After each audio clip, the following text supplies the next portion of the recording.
This is the second video for EDT 533.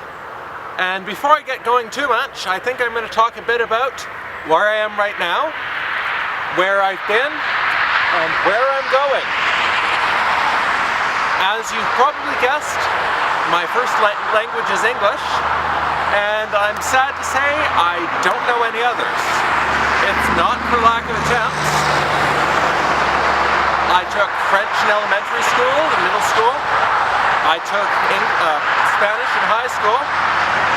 And I took Japanese from a friend, and I'm working on that right now.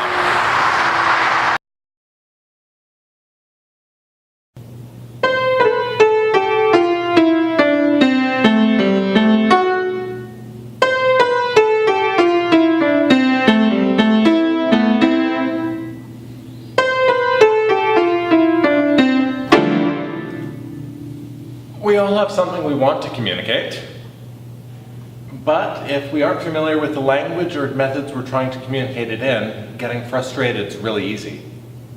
This is especially true for English language learner students. I can only imagine what it's like to have all these ideas swirling around in your head.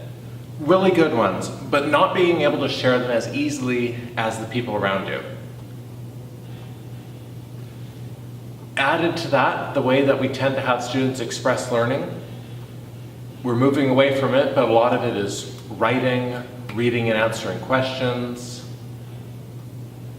reciting vocabulary. It's going to be pretty limiting, like wearing a straitjacket or always having to move through water. Of course, some people eventually learn to swim, but in the meantime, I think there's a couple of ways we can make it easier for us. Inclusion is going to mean different things for different students. Until I actually know my students, I'm not going to be able to plan exactly what my classroom is going to look like. But I think that there's three principles that I can use moving forward. The first one is recognize that all my students have strengths. Even if they can't quite speak the language yet, they know a language and they have a lot of really good thoughts out there that are waiting to be expressed. My job is to make sure that they can express them, and if they aren't, that's on me, not them. Number two is to give my students opportunities to grow. We know from the zones of proximal development that students need challenges that are within their reach and not beyond them. This is going to mean including bits of vocabulary that are relevant to them, but not leaving them in the dark.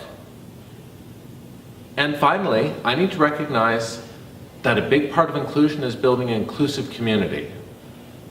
Every student needs to be recognized for what they can contribute, and everyone needs to know that they can turn to each other for support. I think that's the best way to make sure we can move forward and walk out of the dark of what we don't know into the light of what we do.